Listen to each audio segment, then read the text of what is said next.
আল্লাহ রাব্বুল আলামিন ডাক দিয়ে বলেন, বান্দারে এমন সময় আসার আগে আগে তোমরা ঈমানদার হও। ইয়া আইয়ুহাল্লাযীনা আমানুত্তাকুল্লাহা হাক্কা তুকাতিহি ওয়া লা তামুতুন্না ইল্লা ওয়া আনতুম মুসলিমুন। ঈমানদার হও, খাঁটি ঈমানদার হও। তোমার মৃত্যুর পূর্বে তুমি ঈমানদার হয়ে কবরে যাও, কারণ কবর বড় ভয়াবহ বিষয়, কবর বড় ভয়ানক জায়গা। এমন ঘর দুনিয়াতে কখনো নাই। সাধারণ অন্ধকারে পড়লে আমরা ভয় পাই, দুনিয়াতে গুরুস্থানের কাছে গেলে ভয় পাই, দুনিয়াতে সামান্য অন্ধকার হলে ভয় পাই, কিন্তু আল্লাহ রাব্বুল আলামিন ডাক দিয়ে বলেন, বান্দারে এমন একটা অন্ধকার, তোমার সামনে মাটি, পিছনে মাটি, উপরে মাটি, নিচে মাটি, ডানে মাটি, বামে মাটি, এমন একটা ঘরের মধ্যে তোমাকে দেওয়া হবে। তুমি দুনিয়াতে এসি বিক্রি করতা, তোমাকে কিন্তু কবরে দেওয়ার পরে এসি দেওয়া হবে না। তুমি দুনিয়াতে লাইটের ব্যবসা করতা, তোমাকে কবরে দেওয়ার পরে একটা লাইটও দেওয়া হবে না। তুমি দুনিয়াতে ফ্যানের ব্যবসা করতা, তোমাকে কবরে দেওয়ার পরে একটা ফ্যানও দেওয়া হবে না। তুমি দুনিয়াতে এয়ার কন্ডিশন লাগাইতা, তোমাকে কবরে যাওয়ার পরে একটা এয়ার কন্ডিশনের ব্যবস্থা করা হবে না। তুমি দুনিয়াতে সিসি ক্যামেরা লাগাইতা, সুন্দর সুন্দর বাড়ি নির্মাণ করতা, সুন্দর সুন্দর রং করতা, তোমাকেও ওই কবরে শোয়ানো হবে, যেই কবরের মধ্যে চারে পাশের মধ্যে মাটি থাকবে, ডানে মাটি থাকবে, পাশে মাটি থাকবে, সামনে মাটি থাকবে, উপরে মাটি থাকবে, নিচে মাটি থাকবে। সুন্দর সুন্দর 1 লক্ষ, 2 লক্ষ, 50,000, 30,000 টাকার খাটের মধ্যে যে তুমি শুইতা, আর আরামের বিছানায় ঘুরতা, দামি দামি গাড়ির মধ্যে যে ঘুরতা, মসজিদের ওই যে 1500, 2000 টাকার পালকির মধ্যে তোমাকে নিয়ে যাওয়া হবে। নেওয়ার সময় তোমাকে একদিনও কেউ বলবে না 1 কোটি টাকার গাড়িটার মধ্যে লাশটা রাখ। আল্লাহ রাব্বুল আলামিন এজন্যই তো বারবার মুমিনদেরকে ডেকে বলেন, হে মুমিনেরা, ইয়া আইয়ুহাল্লাযীনা আমানুত্তাকুল্লাহ, আমি আল্লাহকে ভয় করো। কারণ তোমার বন্ধু দুনিয়াতে তুমি মা বাবাকে দেখেছ, প্রিয় তোমার মা বাবা, দুনিয়াতে তুমি তোমার বোনকে দেখেছ, প্রিয় তোমার বোন, দুনিয়াতে তোমার ভাইকে দেখেছ, প্রিয় তোমার ভাই, দুনিয়াতে তুমি আত্মীয় স্বজন বন্ধু বান্ধবের সাথে চলেছ, দেখেছ তুমি তাদের, তোমার ভাই, তোমার প্রিয় মনে মনে করেছ। ইহুদি খ্রিস্টান নাসারাদের কৃষ্টি কালচার গ্রহণ তুমি তোমার শরীরের মধ্যে করেছ, কিন্তু তুমি মনে করেছ তারাই তোমার বন্ধু হবে, তারাই তোমার আত্মীয় স্বজন হবে। কিন্তু মরার পরে চক্ষু বন্ধ করে দেখো, কেউ তোমার লাশের পাশে আসবে না। আসার পরে বলবে, তাকে ডেকে দাও, ডেকে দাও, তাকে আমি তার চেহারাটা দেখলে রাত্রিবেলা ভয় পাবো, স্বপ্নে যুগে তাকে দেখবো। ভয় পাবে, মরার পরে ভয় পাবে।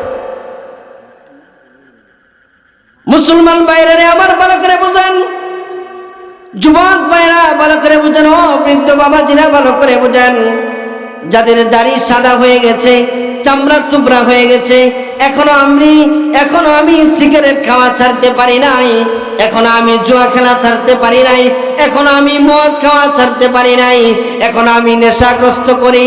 আমার চামড়া যে একদিক দিয়ে থুবড়ায় গেছে, আমার দাড়ি যে একদিক দিয়ে সাদা হয়ে গেছে, আমার চোখের ভুরুটা যেন নিচে নেমে এসেছে, এমন একটা মুহূর্ত আসবে আমার চক্ষুটা বন্ধ হবে, আর আমার ধন সম্পদ সন্তান সন্ততি যারা দুনিয়াতে আছে সকলে আমাকে ঘর থেকে ধাক্কায় ধাক্কায় বের করে দিবে, যে তাড়াতাড়ি কবর দিয়ে দাও, সম্পদের হিসাব করো। হাকিমের সূরা নাহলের একটা আয়াত আপনাদের সামনে তেলাওয়াত করেছি, যে আয়াতটা আপনারা সকলেই পরিচিত আয়াত, যেটা শুক্রবারে প্রত্যেক মসজিদের খতিব সাহেবান খুতবার শেষের দিকে পড়ে, ইন্নাল্লাহা ইয়া'মুরু বিল আদল ওয়াল ইহসান ওয়া ইতাইযিল কুরবা ওয়া ইয়ানহা আনিল ফাহশাই ওয়াল মুনকারি ওয়াল বাগই ইয়াইযুকুম লাআল্লাকুম তাযাক্কারুন। এ পর্যন্ত হলো আয়াত। তারপরে পরে ফাজকুরুনি আযকুরুকুম ওয়াশকুরুলি ওয়ালা তাকফুরুন। এই এতটুকুন শব্দ সবার মুখস্থ, ওই আয়াত মুখস্থ না থাকলেও এতটুকুন কিন্তু সবারই মুখস্থ।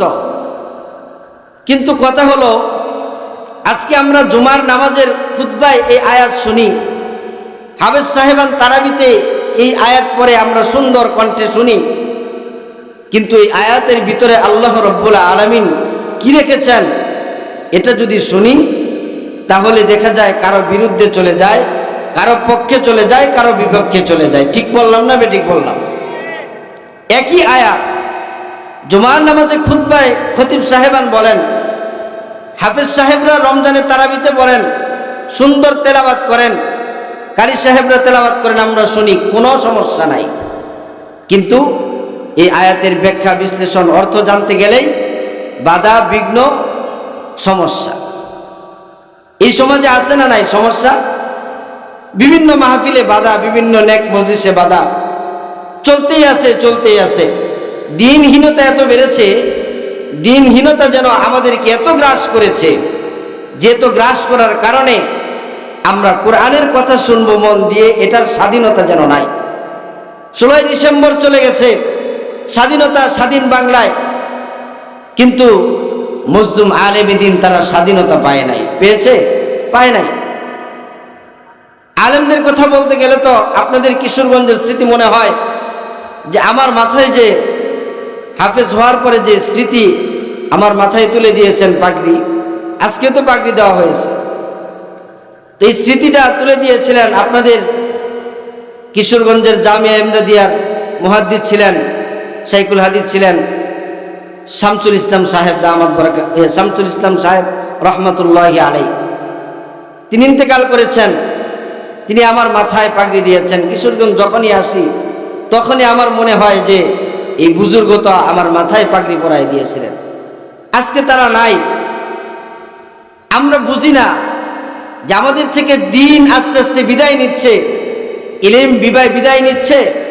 সমাজে দিন বিদায় নেওয়ার কারণে, ইসলাম বিদায় নেওয়ার কারণে, ইলম বিদায় নিতে নিতে নেওয়ার কারণে আমাদের মধ্যে ফিতনা ফাসাদ, চুরি ডাকাতি, রাহাজারি, খুন খারাপি, আরো যত পাপ কাজ আছে, অন্যায় যত আছে, সকল কিছু আমাদেরকে গ্রাস করে ফেলতেছে। এর একমাত্র কারণ হলো রব্বে কারিম আমাদের থেকে যে রহমত স্বরূপ যাদেরকে পাঠানো হয়েছে, যারা আমাদের উপর ছায়া ছিল, যাদের কারণে আল্লাহ রব্বুল আলামিন রহমত পাঠান, তারাই আস্তে আস্তে দুনিয়া থেকে চলে যাচ্ছে। এই বুজুর্গানে ইকরাম দুনিয়া থেকে আস্তে আস্তে চলে যাচ্ছে। আনোয়ার শাহ রহমতুল্লাহি আলাইহি, আপনারা যাকে মনে প্রাণে চিনেন, আপনাদের কিশোরগঞ্জের গর্ব, তিনিও চলে গেছেন। আস্তে আস্তে দিন আস্তে আস্তে যেন দুর্বলতার দিকে চলে যাচ্ছে। কিছু বুজুর্গানে ইকরাম আসেন আপনাদের সামনে, কিন্তু আমরা আজকে কোরআনের কথা শুনতে চাই না, হাদিসের কথা শুনতে চাই না। মুহতারাম হাজরিন, আমি যেটা বলতেছিলাম যে খুতবারত অবস্থায় পড়া হয়, কোরআন তেলাওয়াত করা হয়, কিন্তু মাহফিলে যখন এই ব্যাখ্যা বিশ্লেষণ করা হয় তখন স্লিপ দেওয়া হয়, হুজুর এটা বললেন না, এটা বললেন না, এটা বলা যাবে না, অমুক তমুক, বিভিন্ন বাধা বিঘ্ন এসে যায়। এই বাধা বিঘ্নটা কারা দেয়? এই বাধা বিঘ্নটা নবীজির যুগে আবু জাহেল যারা ছিল, তাদের কিছু রক্তের সাথে মিশ্রিত কিছু মানুষ আছে, এই যুগেও তারা বসবাস করবে, এমনকি কিয়ামত পর্যন্তই বিরোধিতা করবে, চলে আসতেছে। এই সকল মানুষ কোরআনের বিরোধিতা করবে, মাদ্রাসার বিরোধিতা করবে, যেখানে মাদ্রাসা হতে যাবে সেখানে বাধা বিঘ্ন সৃষ্টি করবে। এটা হলো নবীর যুগ থেকে আসা, কারণ আল্লাহ রাব্বুল আলামিন তো কোরআনেই বলছেন, ওয়াকালাল্লাযীনা কাফারু লা তাসমাউ লিহাযাল কুরআনি ওয়ালগাউ ফীহি লাআল্লাকুম তাগলিবুন। কোরআন শ্রবণ করতে দেওয়া হবে না, কোরআন শুনতে দেওয়া হবে না। রাষ্ট্রীয় সংসদে আইন ছিল, কোরআন কেউ শ্রবণ করতে না পারে। মক্কার কাফের লিডারেরা আবু জাহেল, উতবা, সাইবা মিটিং করেছে, কোরআন কাউকে শুনতে দেওয়া হবে না, কোরআন কাউকে শুনতে দেওয়া হবে না। কিন্তু রাত্রিবেলা দেখা যায় আবু জাহেল নবীজি যেখানে কোরআন তেলাওয়াত করে, ওই কোরআন তেলাওয়াতের ঘরের পাশে গিয়ে আবু জাহেলকে দেখা যায়, উতবাকে রাস্তায় পাওয়া যায়, সাইবাকে রাস্তায় পাওয়া যায়। জিজ্ঞাসা করলে, হে আবু জাহেল, আপনি তো আমাদের লিডার ছিলেন, আপনি তো দিনের বেলা মিটিংয়ের সময় বলছিলেন সংসদীয় আইন হলো কোরআন শোনা যাবে না, কারণ কোরআন শুনলে মুমিনের ঈমান বৃদ্ধি হয়। ঠিক বললাম না? ঠিক বললাম? কোরআন শুনলে মুমিনের ঈমান বৃদ্ধি হয়। আল্লাহ পাক সূরা আনফালের মধ্যে বলেন, ইন্নামাল মুমিনুনা আল্লাযীনা ইযা যুকিরাল্লাহু ওয়াজিলাত কুলুবুহুম ওয়া ইযা তুলিয়াত আলাইহিম আয়াতুহু যাদাতুহুম ঈমানা। কোরআন শুনলে মুমিনের ঈমান বৃদ্ধি হয়ে যায়। যেখানে কোরআনের তালিম হয় সেখানে ঈমানের ফ্যাক্টরি যেন জন্মায়, সেখান থেকে ঈমানের বারুদ জন্মায়। তো এই ফরমান জারি করেছে সংসদীয় আইন হলো নবীজির কোরআন শুনতে দেওয়া হবে না, কারণ কোরআন শুনলেই তো কাফের বেঈমান মুশরিক যারা আছে তারা কি করবে? ঈমানদার হয়ে যাবে। আমি আপনাদের সামনে যে আয়াতখানা পড়েছি, এই আয়াত যখন নাজিল হয়েছে তখনও এই নাজিল হওয়ার পরেও অনেক কাফের বেঈমান মুসলমান হয়েছে, আয়াত শুনেই মুসলমান হয়ে গেছে। ব্যাখ্যা বিশ্লেষণ শোনার দরকার পড়ে নাই। এই আয়াতের মধ্যে কি আছে এটা শোনার দরকার পড়ে নাই। যারা আরবি বুঝতো তারা এই আয়াত শোনার সাথে সাথেই কি হয়ে গেছে? মুসলমান হয়ে গেছে।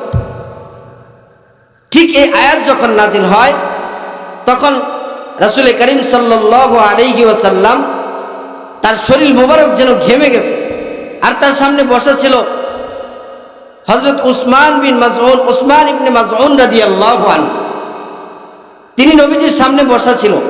তাকায় দেখে রাসূলের শরীর থেকে ঘাম বের হচ্ছে। এমত অবস্থায় রাসূল পেরেশান হয়ে যাচ্ছে, কারণ জিবরাইল কিছুক্ষণ আগে একটা আয়াত রাসূলের কাছে নাজিল করেছে। আর কোরআনের এত দাম, কোরআনের এত মর্যাদা, যেটা কোরআনে হাফেজ হয়, যারা কোরআনের হাফেজ হয়, যাদের মা বাবা কোরআনে হাফেজের মা বাবা, তাদের সম্মান কত। আজকে যাদের পাগড়ি দেওয়া হয়েছে তাদের মা বাবা কত ধন্য যে একজন হাফেজের বাবা হয়েছে, একজন হাফেজের মা হয়েছে।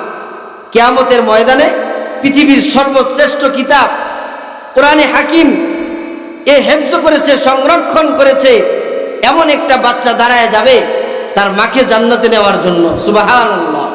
তার বাবাকে জান্নাতে নেওয়ার জন্য, তার আত্মীয় স্বজন যারা আছে সকলকে জান্নাতে নেওয়ার জন্য দাঁড়ায় যাবে।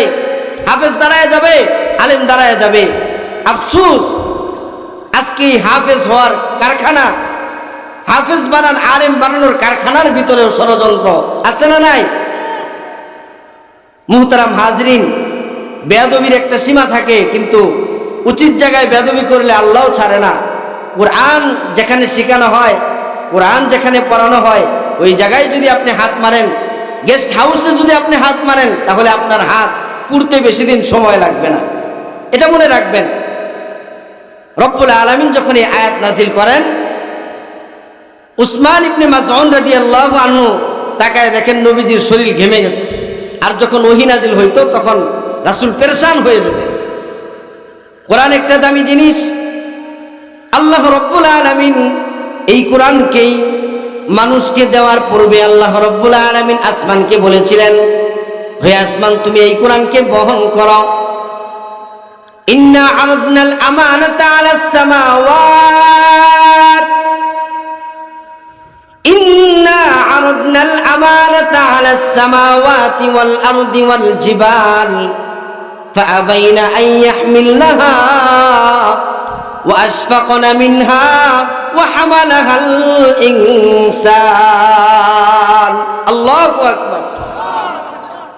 এই কোরআন সর্বপ্রথম আসমানকে দিতে চাইছিলেন, জমিনকে দিতে চাইছিলেন, পাহাড়কে দিতে চাইছিলেন। হামালাহাল ইনসান, বক্ষণ করছে কে? দুর্বল একটা মানুষ। দুর্বল একটা মানুষ, যাকে একটা থাপ্পড় দিলে উল্টা পড়ে যায়, যাকে একটু ধাক্কা দিলে উল্টা পড়ে যায়। আর সারা জিন্দেগি ভর পাহাড়কে ধাক্কায় ফেলাইতে পারবেন? জমিনকে যতই খুদেন জমিনের নিচ পর্যন্ত যাইতে পারবেন? আসমানকে যতই খুঁটি লাগান ছুঁতে পারবেন কেউ? পারা সম্ভব না।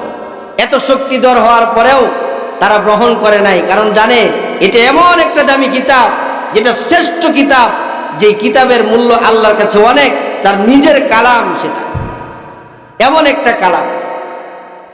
তো এই কালাম যখন অবতীর্ণ হয় রাসূলের কাছে, তখন রাসূল পেরেশান হতেন। উটের চড়ে পিঠে যখন বসতেন, কোরআনের আয়াত যখন নাজিল হইতো, আল্লাহর রাসূল উটের পিঠের উপরে যখন থাকতেন, উট জমিনে বসে পড়তো। হযরত আলী রাদিয়াল্লাহু তাআলা আনহু ওনার রানের মধ্যে মাথা রেখে শুয়ে ছিলেন একদিন রাসূল। এমন সময় হযরত রাসূল করিম সাল্লাল্লাহু আলাইহি ওয়াসাল্লামের উপর কোরআনের আয়াত অবতীর্ণ হয়। হযরত আলী বলেন, আমার মনে হয়েছে রাসূলের মাথা তো এতক্ষণ ছিল, কিন্তু হঠাৎ করে এমন ভারী একটা যেন জিনিস আমার রানের উপরে রাখা হয়েছে, যে উহুদ পাহাড়টাই না আমার রানের উপর যেন রাখা হয়েছে, এমন ভারী হয়েছে। আল্লাহু আকবার। এমন ভারী একটা কোরআন। তো রাসূলের কাছে যখন এই আয়াত নাজিল হয়েছে, উসমান ইবনে মাসউদ রাদিয়াল্লাহু আনহু তিনি তাকায় দেখেন রাসূল ঘেমে গেছেন। রাসূলকে জিজ্ঞাসা করতেছেন, ইয়া রাসূলুল্লাহ, ইয়া হাবিবাল্লাহ, আপনি হঠাৎ করে ঘেমে গেলেন, আপনার উপর কি কিছু নাজিল হয়েছে? আপনার উপর কি কিছু হয়েছে? আল্লাহ রাসূল বলেন, উসমান, তুমি তো জানো না এই মুহূর্তে জিবরিল আমিন এসেছিলেন, আর এমন একটা মুহূর্ত, যেমন একটা আয়াত, একটা দামি আয়াত আমাকে দিয়েছেন, যে দামি আয়াতের ভিতরে আল্লাহ রাসূলের সকল মিশন চলে এসেছে, সকল মিশন চলে এসেছে। উসমানকে ছিলেন একটু চেনার দরকার আমাদের। উসমান, পৃথিবীর ইতিহাসে দুইটা উসমান আছে। একটা হলো উসমান রাদিয়াল্লাহু তাআলা আনহু, যিনি নবীজির জামাতা ছিলেন, দুইজন কন্যা তাকে দেওয়া হয়েছে। তিনি উসমান রাদিয়াল্লাহু তাআলা আনহু খেলাফতের দায়িত্ব পেয়েছিলেন, যিনি রাষ্ট্র পরিচালনা করেছেন। নবীজির জামাতা তিনি হলেন একজন উসমান, যিনি মুসলমান হওয়ার পূর্বেও মদ পান করে নাই, এমন একজন উসমান। নবীজি সাল্লাল্লাহু আলাইহি ওয়াসাল্লাম বলেন, আমার যদি তৃতীয় আরেকটা মেয়ে থাকতো উসমানকে দেওয়ার মতো, তাহলে আমি তার কাছে দিতাম। কেমন দামি মানুষ ছিলেন হযরত উসমান রাদিয়াল্লাহু আনহু। আরেকটা উসমান হলো উসমান ইবনে মাসউদ রাদিয়াল্লাহু আনহু, যিনি নবীজির কাছে আসতে, যে দূর থেকে তো অনেক কিছু শুনি, নবীজি নাকি পাগল, নবীজি নাকি অনেক কিছু গালিগালাজ করত। নবীজির কাছে আইসা যখন তাকায় দেখে, তখন আল্লাহ রাসূল সাল্লাল্লাহু আলাইহি ওয়াসাল্লামের কাছে যখন এই আয়াত নাজিল হয়, তখন উসমান ইবনে মাসউদ রাদিয়াল্লাহু তাআলা আনহুকে এই আয়াত শোনানো হইতেছে। উসমান, আমার উপর এই মাত্র এই আয়াতটা নাজিল হয়েছে, যে আয়াতটা তোমাকে শোনাই আমি। আল্লাহ রাসূল বলেন, ইন্নাল্লাহা ইয়া'মুরু বিল আদলি ওয়াল ইহসান ওয়া ইতা'i যিল কুরবা ওয়া ইয়ানহা 'আনিল ফাহশা'i ওয়াল মুনকারি ওয়াল বাগই ইয়া'iযুকুম লা'আল্লাকুম তাযাক্কারুন। এই আয়াতটা নাজিল হয়েছে। উসমান ইবনে মাসউদ রাদিয়াল্লাহু আনহু বুঝে ফেললেন, এটা তো সত্যিকারের রাসূল, এই কথা তো কোনো মানুষের কথা হতে পারে না, এটা একমাত্র সৃষ্টিকর্তা যিনি আমাকে বানিয়েছেন তার কথাই হতে পারে। সঙ্গে সঙ্গে রাসূলের সামনে বসা এই উসমান ইবনে মাসউদ কালিমা পড়ে মুসলমান হয়ে গেল। আরেকটা riwayat আছে, এক কাফেলা রাসূলের কাছে পাঠিয়েছে দুইজন, তাদেরকে পাঠানো হয়েছে রাসূলকে চিনে আসো, রাসূলের মিশন চিনে আসো, রাসূলের আখলাক চরিত্র চিনে আসো। তো তারা দুইজন আসছে। আসার সময় তারা আয়েশা রাসূলকে জিজ্ঞাসা করতেছে, আপনার মিশন কি, আপনি কি করেন, আপনার চরিত্র কি, আপনি সবকিছু আমাদেরকে বিস্তারিত বলেন। নবীজি সাল্লাল্লাহু আলাইহি ওয়াসাল্লাম এমন হালাতে ছিলেন যে সময় এই আয়াতখান নাজিল হয়। এই আয়াতখান নাজিল হওয়ার পরই ওই কাফেলার দুইজন লোক রাসূলের কাছে আসছে। আসার পরে রাসূলকে বলতেছে, আল্লাহ রাসূল, আপনি আমাদেরকে কিছু শোনান, যে শোনানোর দ্বারা আমি আমাদের কাফেলার পুত্রদেরকে গিয়ে বলবো, আর তারা এই মিশর আপনার এই কথাগুলো শুনে তারা মুসলমান হবে। তো রাসূল সাল্লাল্লাহু আলাইহি ওয়াসাল্লাম এই আয়াতখানা পড়াই শুনাইলেন। যখন শোনানো হইল, তখন তারা বলেন, রাসূল আবার বলেন। তাফসীর ইবনে কাসিরের মধ্যে আছে, রাসূলকে বলতেছে, রাসূল আবার বলেন। এরকম ভাবে 3 বার বললেন। তিনবার বললে যখন তাদের মুখস্থ হয়ে গেল এই আয়াতটা নিয়ে তাদের কাফেলার সামনে যখন গিয়ে বলা হলো, কাফেলার সকল মুসলমান লিডার ছিল যে কাফেরের, সে লিডার বলতেছে তোমরা তাড়াতাড়ি মুসলমান হয়ে নাও, আগে আগে যত মুসলমান হইবা তত আগে জান্নাতে চলে যাইবা। এমন একটা দামি আয়াত আপনাদের সামনে তেলাওয়াত করেছি, কিন্তু দুঃখজনক বিষয় হলো সত্য, এই আয়াতের পূর্ণ আলোচনা করা আজকে রাত্রে সম্ভব না। আমি আপনাদের সামনে কিঞ্চিত আলোচনা করব। আমাকে বলা হয়েছে কিছু বিষয়, এই বিষয়ের উপর ইনশাআল্লাহ কিছু চেষ্টা করব। আল্লাহ রাব্বুল আলামিন আয়াতের মধ্যে প্রথমেই আদেশ দিচ্ছেন, ইন্নাল্লাহা ইয়া'মুরু বিল আদল, আদল, ইনসাফ প্রতিষ্ঠা করা, ন্যায় বিচার প্রতিষ্ঠা করা। এই ইনসাফ প্রতিষ্ঠা করতে যদি আমরা নমুনা হিসেবে ধরতে চাই, তাহলে খলিফা ওমর রাদিয়াল্লাহু আনহুর দিকে তাকাইতে হয়। আমি সংক্ষিপ্তভাবে আগাইতেছি, খলিফা ওমর রাদিয়াল্লাহু আনহুর দিকে তাকাইতে হয়। পৃথিবীর ইতিহাসে দুইটা ওমরও ছিলেন এরকম, একটা হলো তাবিঈদের মধ্যে শ্রেষ্ঠ, আরেকটা হলো সাহাবীদের মধ্যে শ্রেষ্ঠ। আমরা তো এক উমরকে চিনি, যিনি খুব রাগান্বিত সাহাবী ছিলেন, হযরত উমর রাদিয়াল্লাহু আনহু, উমর ইবনুল খাত্তাব রাদিয়াল্লাহু আনহু। আরেকটা উমর ছিল উমর ইবনে আব্দুল আজিজ, তাবিঈদের মধ্যে শ্রেষ্ঠ।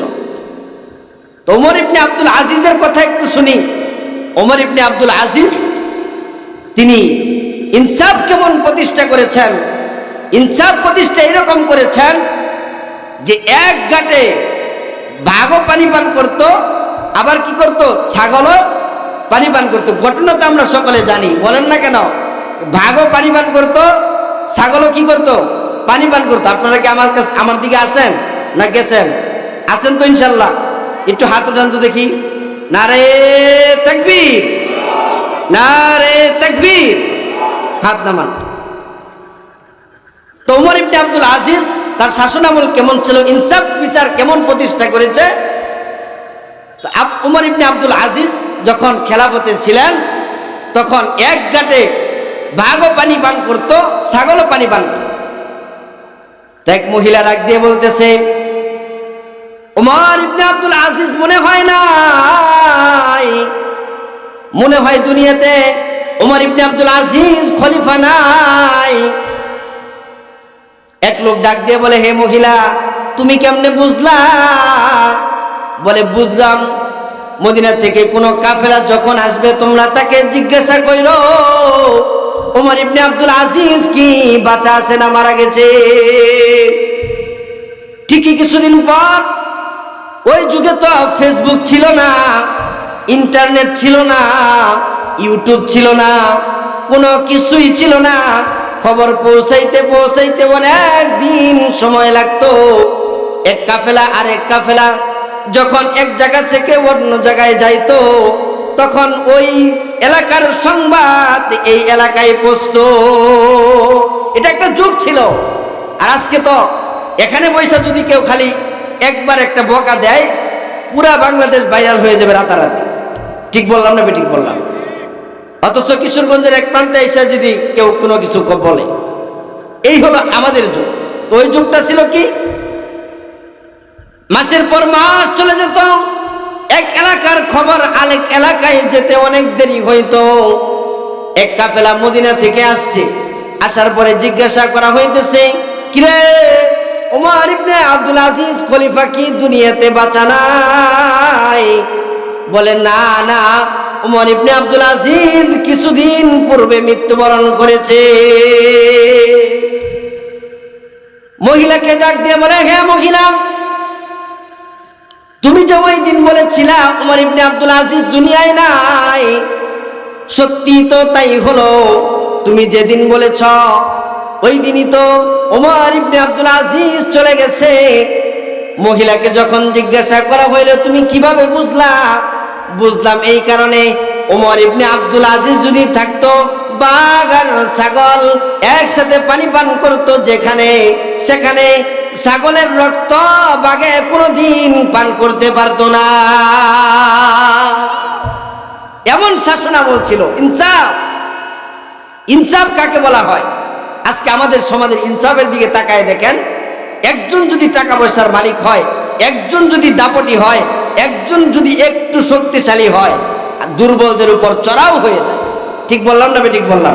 আপনাদের সমাজে মনে হয় নাই, আমাদের ঢাকার দিকে অহরহ আছে। যেহেতু আপনাদের বদনাম বললে সমস্যা, মেহমান মানুষ, এজন্য আমাদের ঢাকার বদনামই বলি। কি বলেন? ইনসাফ এরকম, একজন যদি একটু টাকা পয়সার মালিক হয়, যার কোনো টাকা পয়সা নাই, তাকে হমানে গালি করেছে, একদম ছোট থেকে নিয়ে বড় সকল প্রকার মানুষ এরকম অবস্থা। রাসূল তো বলেছেন, মাল্লাম ইয়ারহাম সগীরানা ওয়ালাম ইউআখির কাবীরানা ফালাইসা মিন্না। যে ছোটকে সম্মান করতে জানে না, বড়কে স্নেহ করতে জানে না, সে আমার উম্মত না, সে আমার উম্মত না, উম্মতের অন্তর্ভুক্ত না। ইনসাফ প্রতিষ্ঠা করার চেষ্টা করি। মুহতারাম হাজরিন, ইনসাফ কেমন প্রতিষ্ঠা করেছেন? বাঘ আর ছাগল একসাথে পানি পান করতো, সেই জায়গায় বাঘ বাঁকা দৃষ্টিতে তাকাইছে, রক্ত, ছাগলের রক্ত পান করেছে, আর মহিলাটা বুঝে ফেললো উমর ইবনে আব্দুল আজিজ নাই, দুনিয়াতে চলে গেছে। কারণ ইনসাফ দুনিয়া থেকে চলে গেছে, সেখানে বাঘ আর ছাগল তো একসাথে পানি পান করবে আর রক্ত চক্ষু পান করবে, এটাই স্বাভাবিক। উমর ইবনে আব্দুল আজিজের ইনসাফ কেমন ছিল, আদল ন্যায় বিচার কেমন ছিল, ছোট্ট একটা উপমা হলো, উমর ইবনে আব্দুল আজিজ তিনি ফিলিস্তিন বিজয় করবেন। ফিলিস্তিনের খবর কি আমরা জানি না? আমাদের কাছে খবর আছে। ফিলিস্তিন বিজয় করবেন, ফিলিস্তিনের দায়িত্ব ওমর ইবনুল খাত্তাব রাদিয়াল্লাহু আনহুকে দেওয়া হবে। তো ওইখানে যাওয়া, তো ওই যুগে তো হুন্ডার ছিল না, আর প্রাইভেট কার আর এরকম হেলিকপ্টার বিমান ছিল না। ওই যুগের বাহন ছিল ঘোড়া অথবা ওট, যেটাই হোক একটা বাহন ছিল।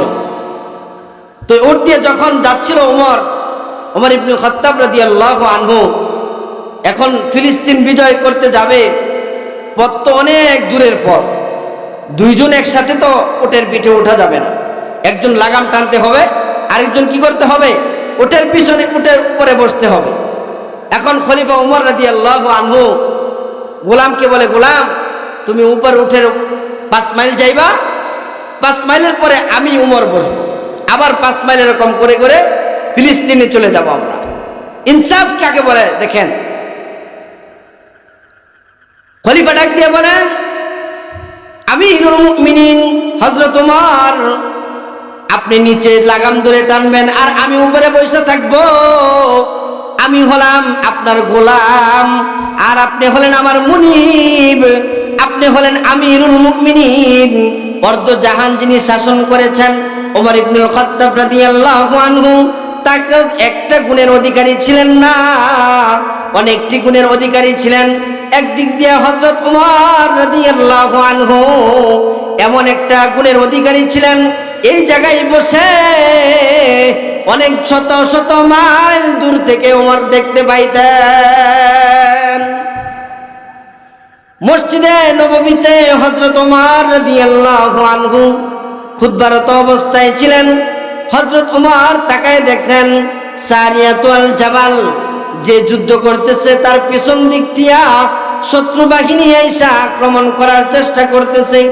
মসজিদের নববীতে পয়সা হযরত উমর সারিয়াকে ডাকে, খুতবারত অবস্থায় ডাকতেছে, ইয়া সারিয়াল জাবাল, ইয়া সারিয়াল জাবাল, ইয়া সারিয়াল জাবাল।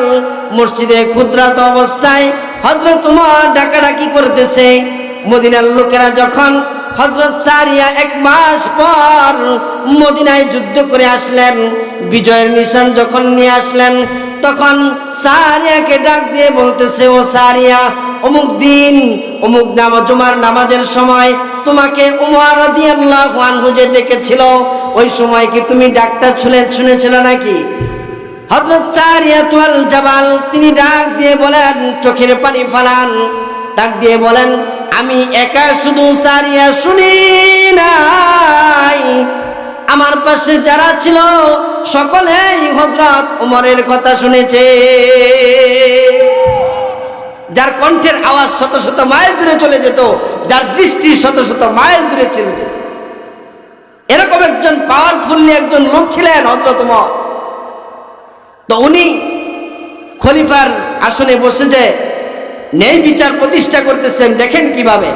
আমরা তো কেউ নেতা হলে কেউ মাইন্ডে নেবেন না, আবার আমি কারোর যে উদ্দেশ্য করে বলতেছি না, নির্বাচন চলতেছে, অনেকে আবার মাইন্ড করতে পারেন। গায়েরও যদি গায়ে চলে যায় তাহলে আপনি সংশোধন হওয়ার চেষ্টা করবেন, কিন্তু এর রিপিট করার চেষ্টা করবেন না, তাহলে কোরআনের বিপরীতে চলে যাবে। মুহতারাম হাজরিন, আমরা তো দায়িত্ব পেলে এটাকে অনেক বরত্ব মনে করি, কিন্তু এটাও যে আল্লাহর দান এটা আমরা চিন্তাই করি না। এটার হিসাবও যে আল্লাহ নিবেন, এটার হিসাব নিবেন, যেটা আল্লাহ কোরআনেই বলছেন। সূরা তাকাসুরের মধ্যে বলেন, তুম্মা লা তুসআলুনা ইয়াউমা ইযিন আনিন নাঈম।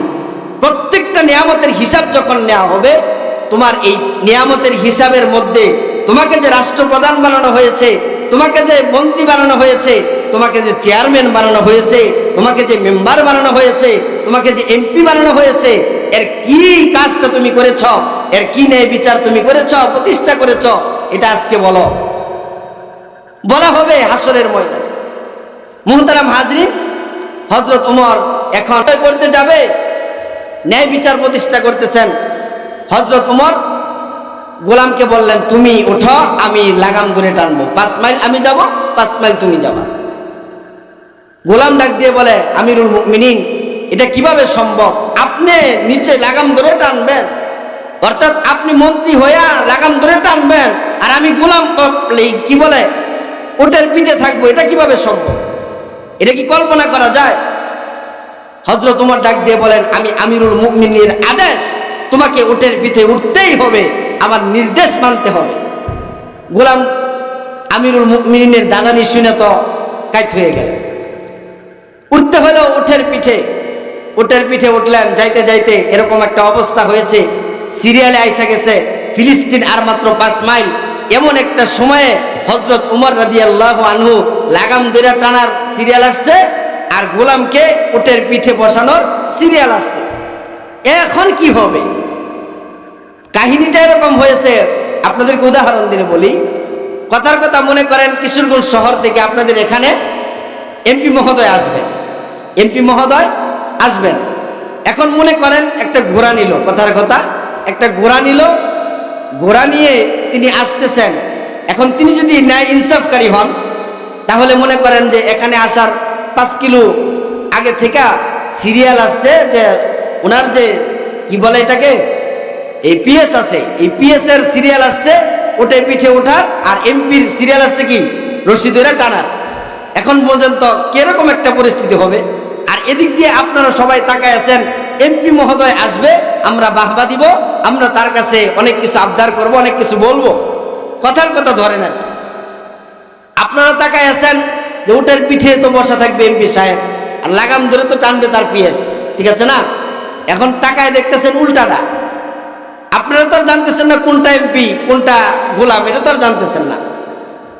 যখন কাছাকাছি সামনে আইসা গেল, তখন উটের পিঠে যে বসা তার পিএস, তাকে বলতেছেন, আমিরুল মুমিনিন নামেন, উটের পিঠ থেকে নামেন, আমরা আপনাকে স্বাগতম জানাইতেছি। ঠিক তেমনই একটা সিচুয়েশন হয়ে গিয়েছিল হযরত উমরের বেলায়। আমিরুল মুমিনিন লাগাম ধরে টানতেছে, আর উটের পিঠে বসা হলো তার গোলাম।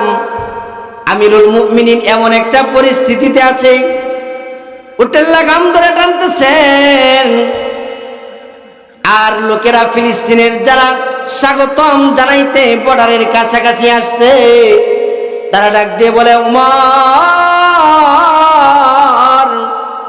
আপনি নামেন, আপনাকে আমরা স্বাগতম জানাইতে আসছি। গোলাম উটের পিঠে বসা বসা চোখের পানি ফালাইতেছে, আর বলতেছে, আল্লাহর কসম, আমি আমিরুল মুমিনিন নয়, তোমরা যাকে মরুভূমিতে দেখতেছ, ঘোড়ার রশিটা টানা যাইতেছে, তিনি হলেন আযাদ জাহানের শাসক হযরত আমিরুল মুমিনিন হযরত উমর রাদিয়াল্লাহু আনহু। কেমন ইনসাফ প্রতিষ্ঠা করেছেন। আর এদিক দিয়ে ফিলিস্তিনের মুসলমানেরা এই দৃশ্য দেখে বলতেছে, আমাদের ইনসাফকারী আর খোঁজা লাগবে না, ইন্টারভিউ কিছুই নেওয়া লাগবে না, চাবি তার হাতে তুলে দাও। তার হাতে যদি চাবি তুলে দেওয়া হয় মসজিদে আকসা এই ন্যায় বিচার প্রতিষ্ঠা করার জন্য সে একজনই যথেষ্ট। এমন ইনসাফ কায়েম করেছে। মুহতারাম হাজরিন, ইনসাফ প্রতিষ্ঠা করতে হলে এরকম ইনসাফ প্রতিষ্ঠা করা দরকার। আমরা যারা নেতাজি আছি, আমরা যারা দায়িত্বশীল আছি, আপনার ছোটদের উপর জুলুম আমরা একেবারেই না করার চেষ্টা করব। কারণ আজ-জুলমু যুলুমাতু ইয়াউমাল কিয়ামা, প্রত্যেকটা জুলুম তার হাসরের ময়দানে সাক্ষী হিসেবে দাঁড়াবে। একটা গরু আর একটা গরুর উপরে যে জুলুম করেছে এটাও হাসরের ময়দানে বিচার হবে। তুমি গায়ের জোরে একটা গুতা তারে বেশি দিছিলা, আজকে একটা গুতা খায়া তারপরে তোমার শেষ, মাটির সাথে মিশে যাবে। আর মানুষ হইয়া কিরকম অবস্থা হবে হাসরের ময়দানে? আমাকে তো বলা হয়েছিল হাসরের ময়দানের কথাও কিছু আখিরাত নিয়েও বলার জন্য। তো হাসরের ময়দানের কথা বলার আগে ইহসানের একটা কথা আমি বলে আমার আলোচনা ওইদিকে নিয়ে যাব। রাত্র বেজে গেছে 12টা। আপনারা আছেন তো ইনশাল্লাহ? আপনারা বড় সৌভাগ্যবান। আপনাদেরকে দেখে আজকে আমার খুব আনন্দ লাগতেছে। কিসের জন্য? আমি গাড়িতে যখন আসতেছি আর বলতেছি হায় হায়, এত খেলাধুলা আর এত মিটিং মিছিলের সাথে মানুষ কি থাকে না বাগে আল্লাহ জানে। কিন্তু যখনই আমি এশার নামাজ এই বলে খানা খাই আসছি, এখানে বসছি, তাকায় দেখি আল্লাহর মেহেরবানিতে আপনাদের এই প্যান্ডেলটা অনেকটাই ভরা ভরা। এই যে এরকম মানুষ আপনারা যে এখনো পর্যন্ত মাহফিলে আছেন, শুকরিয়া আল্লাহ। এত কষ্ট করে আছেন, কার জন্য আছেন? কার জন্য আছেন জোরে বলেন তো একটু। আল্লাহর নামটা একটু জোরে বলেন তো, আরো জোরে বলেন আল্লাহর নামটা। মাঝরাত্রিতে আল্লাহকে একটু জোরে আওয়াজ দিয়ে ডাক দেন, আল্লাহু আকবার, আল্লাহু আকবার। মুহতারাম হাজরিন, যে মালিক আমাদেরকে সৃষ্টি করেছেন ওই মালিকের কাছে তো আমাদের যেতে হবে। যেতে হবে না? সবার যেতে হবে। মন্ত্রীও যেতে হবে, আলেমেরও যেতে হবে, জালেমেরও যেতে হবে, হিন্দু খ্রিস্টান বৌদ্ধ মুসলিম যারা আছে সকলের যেতে হবে। যেতে হলে যাওয়ার মতো কাজ করতে হবে না? হবে কি হবে না? যাওয়ার মতো কাজ করতে হবে কি হবে না? যাওয়ার মতো কাজ করতে হবে। একটা বিষয়, একটা গুণ বললাম, আদল ইনসাফ প্রতিষ্ঠা করা। কার মতো প্রতিষ্ঠা করব? হযরত ওমর যেভাবে প্রতিষ্ঠা করেছেন, রাসূল যেভাবে ইনসাফ প্রতিষ্ঠা করেছেন ওইভাবে ইনসাফ প্রতিষ্ঠা করার চেষ্টা করব। দ্বিতীয় আরেকটা বিষয় হলো ইন্নাল্লাহা ইয়া'মুরু বিল আদলি ওয়াল ইহসান। ইহসান প্রতিষ্ঠাকারী ওয়ালা হও, ইহসান প্রতিষ্ঠা করনে ওয়ালা হও। তুমি বড় হয়েছ, ছোটর উপর ইহসান করো। তুমি ধনী মানুষ, তুমি গরিবের উপর ইহসান করো। তুমি আলেম হয়েছ, তুমি ইমাম হয়েছ, মুসল্লিদের উপর ইহসান করো। তুমি মেম্বার হয়েছ, সাধারণ পাবলিকের উপর ইহসান করো। তুমি রাষ্ট্রের প্রধান হয়েছ, তোমার দায়িত্বে যারা আছে তাদের উপর তুমি ইহসান করো। এমন একটা ইহসান যদি সারা দেশের মধ্যে সৃষ্টি হয়ে যায়, সারা দুনিয়াতে সৃষ্টি হয়ে যায়, তাহলে ফিলিস্তিন বিজয় করার জন্য আসমান থেকে ফেরেশতা আসা লাগবে না। আল্লাহর যদি দয়া হয়, ইনসাফ প্রতিষ্ঠা করার জন্য 313 জনের মতো ইমানদার হলেই আল্লাহর ফিলিস্তিন মসজিদে আকসা বিজয় করার জন্য যথেষ্ট। মুহতারাম হাজরিন, ইহসান করনে ওয়ালা হও, আদল ইনসাফ প্রতিষ্ঠা করনে ওয়ালা হও। ইহসান প্রতিষ্ঠা করা, বড় ছোটর উপর ইহসান করা, ধনী গরিবের উপর ইহসান করা, আলেম মুসল্লিদের উপর ইহসান করা, শিক্ষক ছাত্রের উপর ইহসান করা, এমন প্রত্যেকটা বিষয়ে ব্যবসায়ীর ক্ষেত্রে একজন ব্যবসায়ী একজন কাস্টমারের সাথে ইহসান করা, সুন্দর ভাষায় কথা বলা, ইহসানের সাথে তার সাথে আচরণ করা, সুন্দর আচরণ করা। এমনিতেই তো রাসূলের এই আয়াত শুনে মুসলমান হয়ে যায় নাই। এমনিতেই তো রাসূলের মিশন শুনে কাফের মুসলমান হয় নাই। ইহসান আদল প্রতিষ্ঠা করার চেষ্টা করা। আরেকটা হলো ওয়া ইতাইদিল কুরবা, প্রতিবেশী যারা আছে প্রতিবেশীর সাথে ভালো আচরণ করা। আমার মা বাবা, আমার আত্মীয় স্বজন, আমার পাড়া প্রতিবেশী, আমার দেশবাসী, আমার গ্রামবাসী সকলে আমার কি প্রতিবেশী, সকলে কি আমার প্রতিবেশী। এই প্রতিবেশীর হক আদায় করা, ওয়া ইতাইযিল কুরবা, প্রতিবেশীর হক আদায় করা, এই তিনটা আদেশ আল্লাহর রাসূলকে দেওয়া হয়েছে বাস্তবায়ন করার জন্য। আর নিষেধগুলো বলা হয়েছে ওয়ায়ানহা আনিল ফাহশা ওয়াল মুনকার ওয়াল বাগই, এই অর্থগুলো তো আমরা জানি। ওয়ায়ানহা আনিল ফাহশা, ফাহেশা কাজ থেকে বিরত থাকতে বলেছে। ফাহেশা কাজ কি আমরা জানি, চুরি ডাকাতি রাজারি মদ চুরি জুয়া চুরি যারা আছে যা কিছু আছে সব কিছু পাপ কাজ। ওয়ায়ানহা আনিল ফাহশাই ওয়াল মুনকারি ওয়াল বাগই, গুনাহ ছেড়ে দেওয়া, ফাহেশা কাজ ছেড়ে দেওয়া। আল্লাহ আদেশ দিয়েছেন তিনটা আদেশ বাস্তবায়ন করা, আর তিনটা আদেশ দিয়েছেন ওয়ায়ানহা আনিল ফাহশাই ওয়াল মুনকারি ওয়াল বাগই। যে ফাহেশা কাজগুলো আছে ওই ফাহেশা কাজগুলো থেকে বিরত থাকা। আমি আপনি একদিন মরতে হবে, মরার ছাড়া কোনো বিকল্প রাস্তা নাই। এটা শুনেছি সৈয়দ আশরাফের এলাকা নাকি, তিনি তো আজকে দুনিয়াতে নাই। তিনি তো বড় একজন মন্ত্রী ছিলেন, বড় একজন ক্ষমতাধর ছিলেন।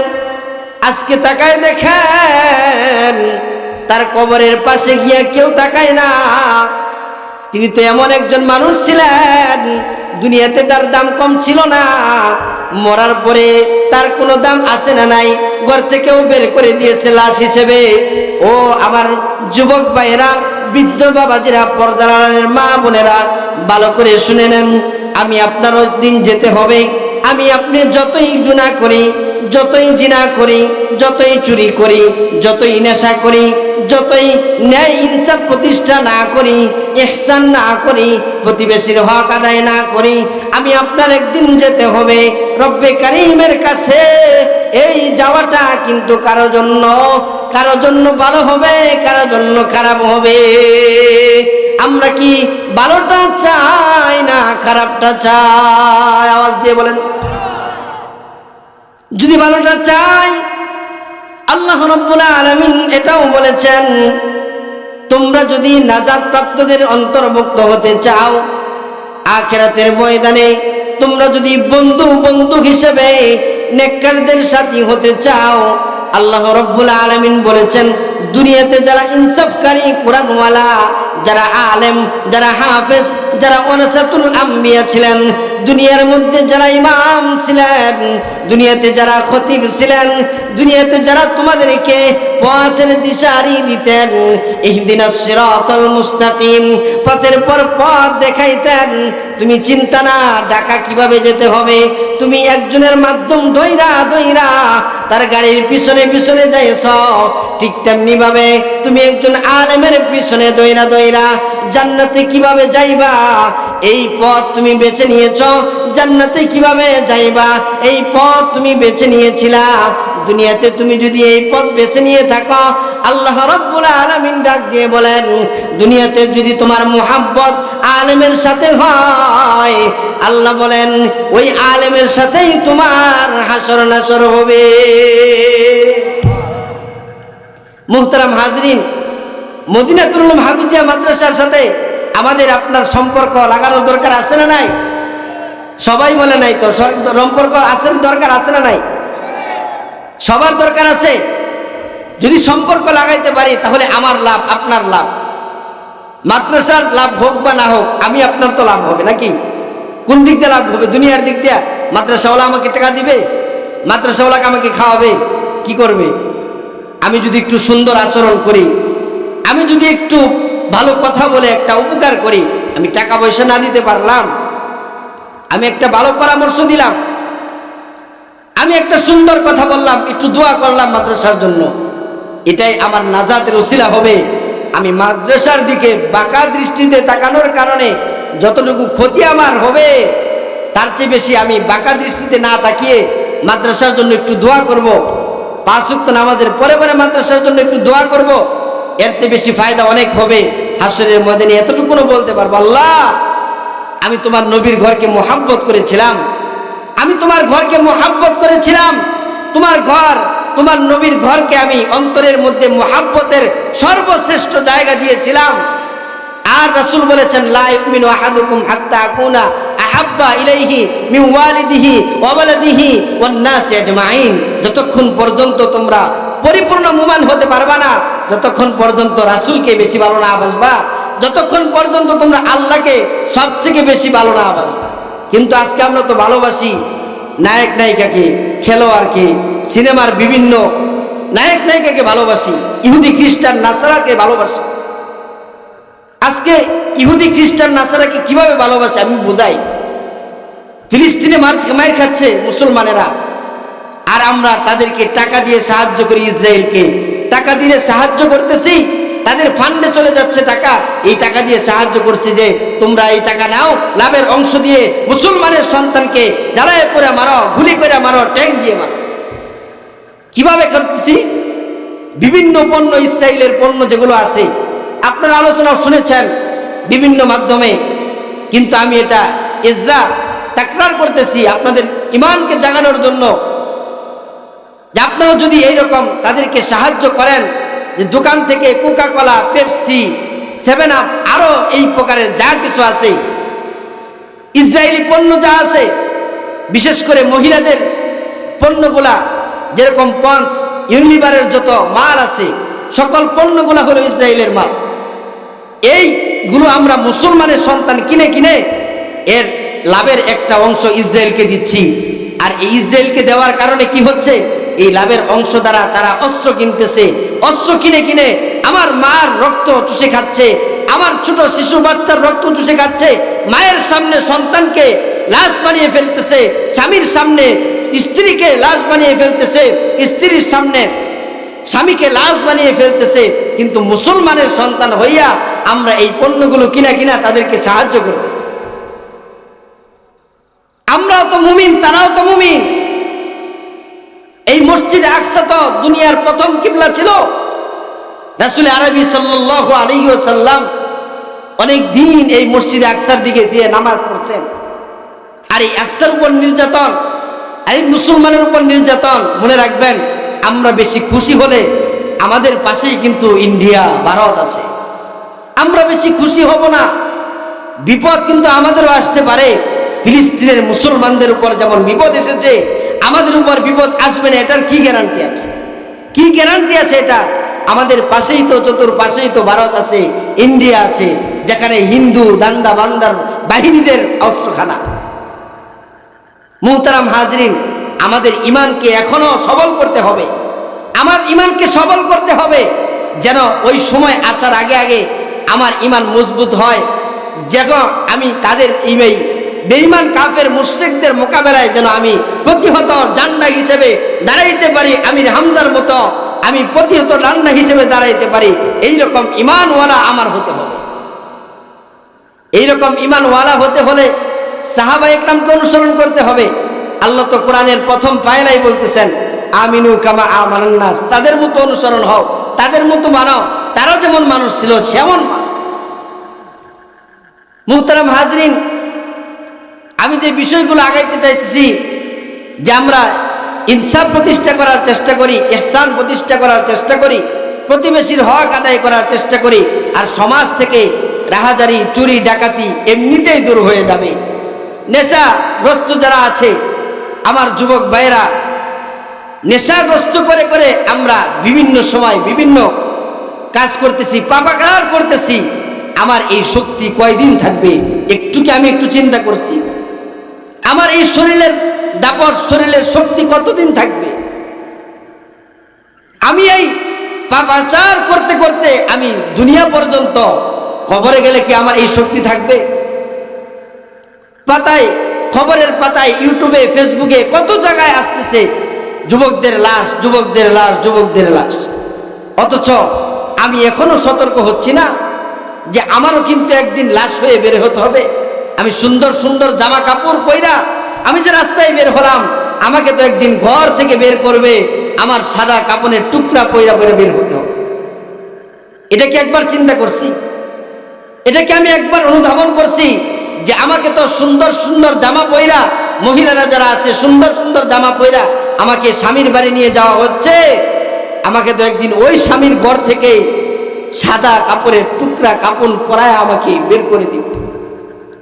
আমি আপনি কি একটু চিন্তা করছি যে আমি এত সুন্দর সুন্দর জামা পয়রা হুন্ডারে চইরা বিভিন্ন সময় যুবকদেরকে দেখা যায়, বিভিন্ন সময় বিভিন্ন অ্যাক্সিডেন্ট শিকার হয়, সুন্দর সুন্দর জামা পয়রা পিছনে একজন নারীকে নিয়ে ঘুরতেছে আর এরকম আমোদ ফুর্তি করতেছে, কিন্তু এই নারী যে আমি মরার পরে আমার ঘর থেকে লাশটা বের করে দিবে, একটু কি চিন্তা করতেছি? ঘর থেকে এই আদরের স্ত্রী যে ঘর থেকে লাশটাকে বের করে দিবে আর বলবে ভয় লাগে ভয় লাগে, তাড়াতাড়ি বের করো তাড়াতাড়ি বের করো, একটু কি চিন্তা করি? ও মা, ও বোন, আপনি কি একবার চিন্তা করছেন যে প্রাণের স্বামী, যে প্রাণের প্রেমিকা আপনাকে নিয়ে রাতের পর রাত দিনের পর দিন আপনাকে নিয়ে যাচ্ছে, এই প্রাণের প্রেমিকায় আপনাকে মরার পরে ঘর থেকে বের করে দিবে যে যাও, তোমার মতো স্ত্রী দরকার নাই, তুমি ঘরে থাকলে আমি ভয় পাই, তুমি ঘরে থাকলে আমি ভয় পাই।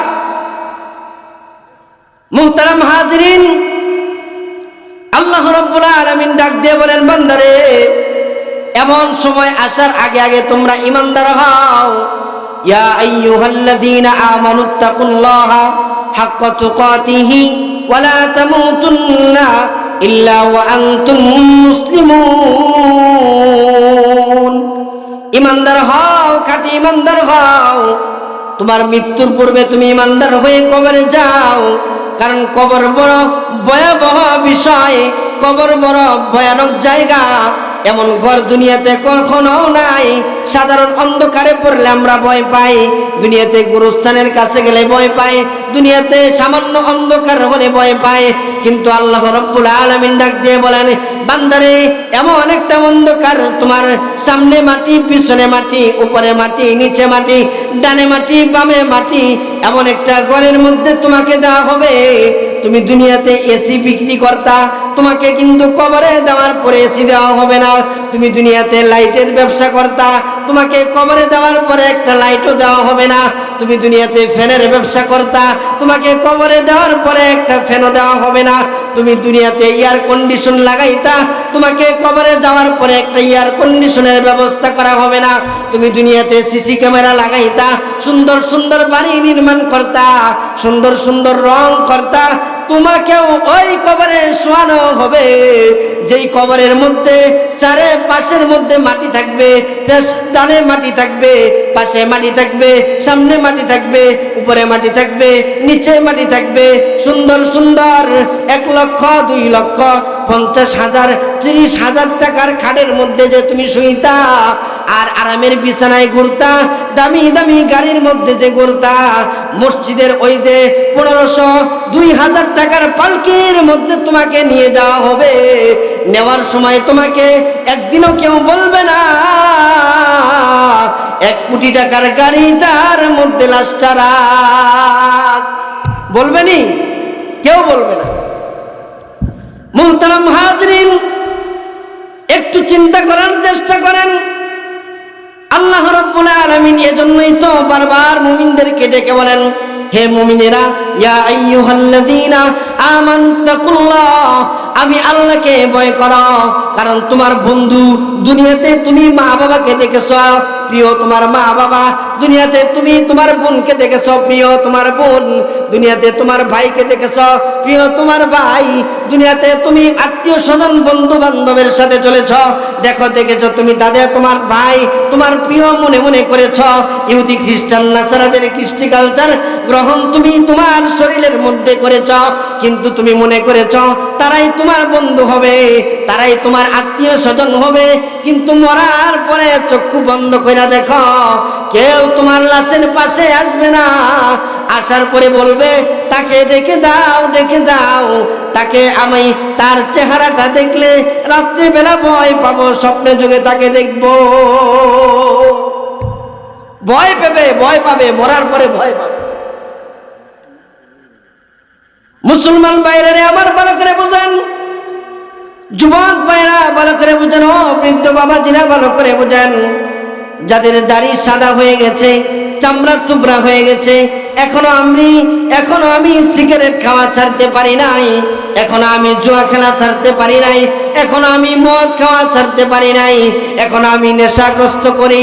আমার চামড়া যে একদিক দিয়ে থুবড়ায় গেছে, আমার দাড়ি যে একদিক দিয়ে সাদা হয়ে গেছে, আমার চোখের ভুরুটা যেন নিচে নেমে এসেছে।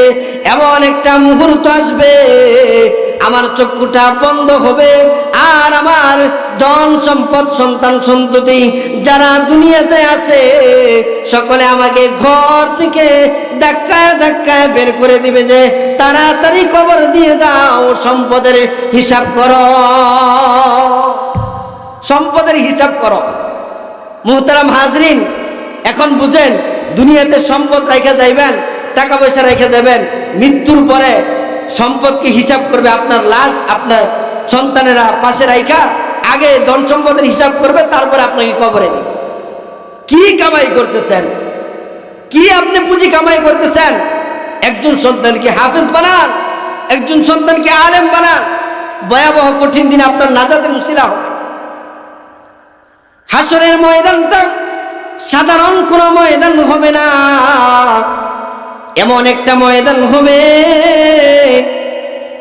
যে ময়দানের মধ্যে নবীরা পর্যন্ত কথা বলা বন্ধ হয়ে যাবে।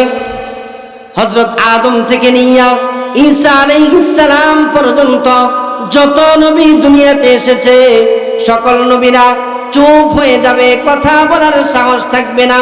কহার রূপ নিয়ে দাঁড়াইবে, আল্লাহ রাব্বুল আলামিন সিংহাসনে কহার রূপ ধারণ করবে আর বলবে লিমানিল মুলকুল ইয়াউম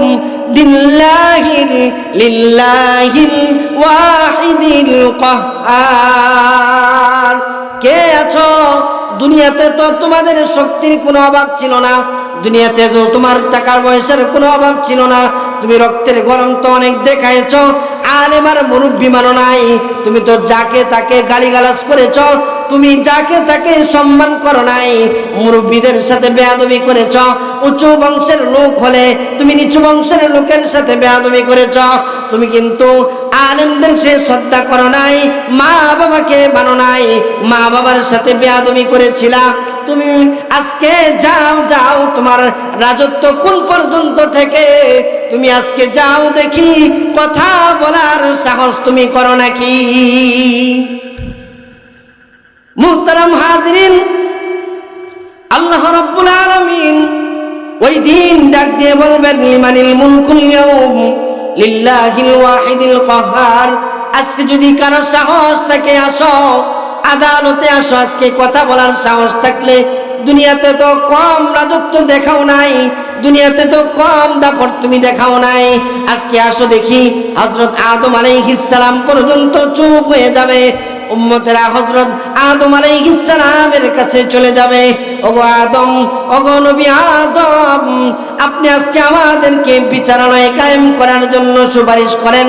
হযরত আদম আলাইহিস সালাতু ওয়াস সালাম ডাক দিয়ে বলবেন আমার কোনো সামর্থ্য নাই, কথা বলার সাহস নাই, যাও তোমরা মূসা আলাইহিস সালাতু ওয়াস সালামের কাছে চলে যাও। হযরত মূসা আলাইহিস সালাতু ওয়াস সালামের কাছে যখন উম্মতেরা চলে যাবে, মূসা আলাইহিস সালাতু ওয়াস সালাম পাঠিয়ে দিবে ইব্রাহিম খলিল আলাইহিস সালামের কাছে। ইব্রাহিম খলিল আলাইহিস সালাতু ওয়াস সালাম এমন একজন নবী ছিলেন যাকে খলিল ভূষিত করা হয়েছে, খলিল উপাধিতে ভূষিত করা হয়েছে। হযরত খলিল ইব্রাহিম খলিল আলাইহিস সালাতু ওয়াস সালাম ওই দিন বলবেন ইয়া নাফসি ইয়া নাফসি, আমারও কথা বলার কোনো সুযোগ নাই, তোমরা যাও নবীজির আগে যে এসেছেন, নবীজির উম্মত যে ছিলেন তার কাছে চলে যাও। হযরত ঈসা আলাইহিস সালাতু ওয়াস সালামের কাছে চলে যাও। হযরত ঈসা আলাইহিস সালাতু ওয়াস সালাম নবীজির পাশাপাশি কবর ছিল, নবীজির পাশে তার কবর। যে নবীর উম্মত ছিল সে যদি কিছু সুপারিশ করতে পারে, হয়তোবা আল্লাহ রাব্বুল আলামিন তাকে এত পরিমাণ সুপারিশের কারণে আল্লাহর নবী আল্লাহর কাছে বলবে ওগো মালিক, বিচারালয় কায়েম করে দেন, এই বিচারালয় কায়েম করে দেন, যে জান্নাতে যাবে জান্নাত দিয়ে দেন, যে জাহান্নামে যাবে জাহান্নামে দিয়ে দেন, বিচারালয় তাড়াতাড়ি কায়েম করে দেন। কারণ মুমিন বান্দা যারা আছে তাদের খুব কষ্ট হচ্ছে। আল্লাহ রাব্বুল আলামিন ওই যে ঈসা আলাইহিস সালাতু ওয়াস সালাম নবীকে গিয়ে বলবেন, ইয়া রাসূলুল্লাহ, ইয়া হাবিবাল্লাহ, ও যুবকেরা ভালো করে শোনো, ও বৃদ্ধ বাবাজি মা বোনেরা ভালো করে শোনো, আজকে তুমি নবীকে অনুসরণ করতে চাও না, নবীকে আজকে ভালোবাসতে চাও না, নবীর মাদ্রাসাকে ভালোবাসতে চাও না, নবীর অনুসরণ তুমি করতে চাও না, হাসনের ময়দানেও নবী তোমার জন্য সুপারিশ করবে। এখনো তুমি তাকায় দেখো, ওই যে মক্কা মদিনায় যিনি শুয়ে আছেন তিনি আজকেও এই পর্যন্ত এখনো উম্মতের জন্য কান্না করে। আল্লাহর রাসূল হাসরের ময়দানেও কান্না করবে, সকল মানুষরা বলবে ইয়া নাফসি ইয়া নাফসি বলবে, কিন্তু একজন মানুষ এক কোণা থেকে আওয়াজ দিবে, ইয়া উম্মতি রব্বি হাবলি উম্মতি, ওগো প্রভু আমাকে মাফ করে দাও, আমার উম্মতকে মাফ করে দাও। আল্লাহর নবী নিজের জন্য না দোয়া করে রব্বি হাবলি উম্মতি বলে বলে দোয়া করবেন আল্লাহর কাছে, আর শাফায়াত পাবেন। আল্লাহর নবী যখন আল্লাহর কাছে বলবেন যে বিচারালয় কায়েম তাড়াতাড়ি শুরু করে দেন, কারণ যে জাহান্নামে যাবে তাকে জাহান্নাম দিয়ে দেন, সে যাতে জান্নাতে যাবে তাকে জান্নাত দিয়ে দেন, বিচারালয় কায়েম করেন।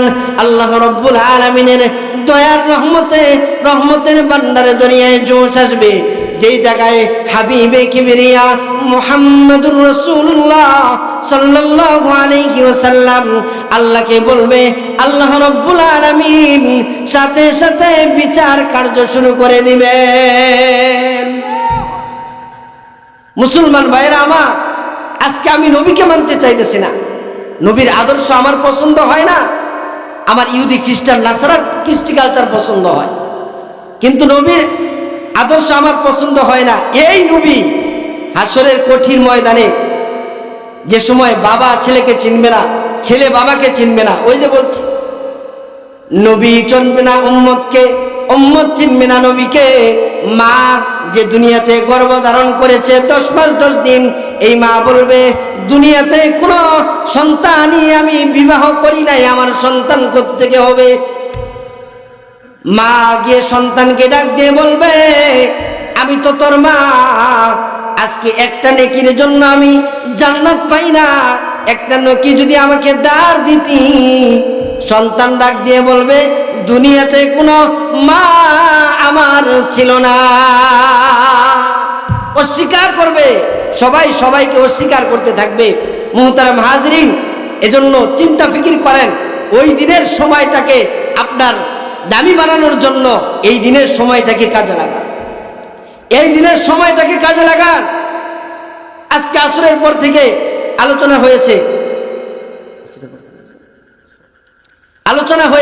এ যাবৎ পর্যন্ত রাত্র বাজে 12:30। এই আলোচনাগুলি আমরা শুনি কিন্তু আমল করার চেষ্টা করি না। প্রত্যেক ওয়াইস, প্রত্যেক নসিহত করনেওয়ালা তার প্রত্যেকটা কথাই দামি, মূল্যবান, কিন্তু এগুলো যদি আমল করি তাহলে শত শত মাহফিল দরকার পড়ে না। কিছু কিছু কথা, অল্প অল্প কথা একটা করে যদি আমল করতে পারি, এই একটার কারণেই হাসরের ময়দানে অনেক আমল জমা হবে কি হবে না, একটা যদি করতে পারি। মুহতারাম হাজরিন, রাত্র বাজে 12:30, আপনাদেরকে আর কষ্ট দিতে চাই না, কারণ অনেকের চক্ষু বন্ধ হয়ে যাচ্ছে, জোর করেও রাখতে পারতেছে না। মুহতারাম হাজরিন, আমরা আল্লাহ রাব্বুল আলামিনের দিকে আসার চেষ্টা করি, কারণ এই দুনিয়াটা কিছুই না, ক্ষণস্থায়ী জিন্দেগি। এই দুনিয়াতে একদিন মরে যাব, শেষ হয়ে যাব, বিলীন হয়ে যাব।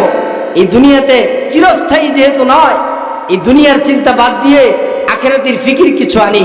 আমি প্রতিদিন দিনের বেলা রাত্রিবেলা মিলায়া 1 ঘন্টা 2 ঘন্টা সময় আল্লাহকে দিই। 24 ঘন্টার মধ্যে 22 ঘন্টা দুনিয়ার জন্য রই, 2টা ঘন্টা আল্লাহকে দেই না? 2টা ঘন্টাও দিতে পারবো না। আমি তো আল্লাহর একজন বান্দা নাকি? আমার আল্লাহর বান্দা হিসেবে আল্লাহ আমার কাছে কিছু পাওয়ার হক আছে না নাই? আল্লাহ তো আমার কাছে ধন সম্পদ চায় না। তাকায় দেখেন, আইসিইউর মধ্যে গেলে 1 সপ্তাহে 7 লক্ষ টাকা 10 লক্ষ টাকা বিল আসে, শুধু অক্সিজেন নিবে আনবে। এখন আল্লাহ রাব্বুল আলামিন যদি এই হাসরের ময়দানে বলেন, বান্দা তুমি তো আমার কত অক্সিজেন নিছো আর আনছো, এখন এটার মূল্য দাও। সারা জিন্দেগি ভর ইবাদত দিলেও মূল্য হবে? মূল্য হবে না। এজন্য বুঝেন, ভালো করে বুঝেন, ফিকির করে আপনিই সংশোধন হতে পারবেন। আপনি একটা পর্যায়ে যেতে পারবেন যে আমার কোন পর্যায়ে আছি, আমি এখন কোন পর্যায়ে আছি, আমাকে কোন পর্যায়ে যেতে হবে। আমি কি আসলে মুসলমান আছি নাকি আমার ভিতরে কুফরি আছে? আমি কি এখন মুসলমানের কাজ করতেছি নাকি আমার ভিতরে এখনো কুফরি কাজ করতেছে? আজকে তাকায় দেখেন, হিন্দুদের মন্দিরে, হিন্দুদের প্রসাদে, বিভিন্ন মেলায় মানুষ বেশি না কম? বেশি। এই কৃষ্টি কালচার তো ইহুদি নাসারাদের। মুসলমানদেরকে কিভাবে কোরআন থেকে বিচ্ছিন্ন করা যায়, মুসলমানদেরকে কিভাবে ঈমান থেকে বিচ্ছিন্ন করা যায়, এই প্রচেষ্টা। মুহতারাম হাজরিন, এজন্য আমাদেরকে ভালো করে বুঝতে হবে কোন ষড়যন্ত্র এসে আমাদেরকে মুসলমান থেকে কাফের বানায় দিচ্ছে। এই ষড়যন্ত্রগুলো খুঁজে খুঁজে বের করে সংশোধন হওয়ার দরকার। সংশোধন হতে রাজি আছি তো ইনশাল্লাহ।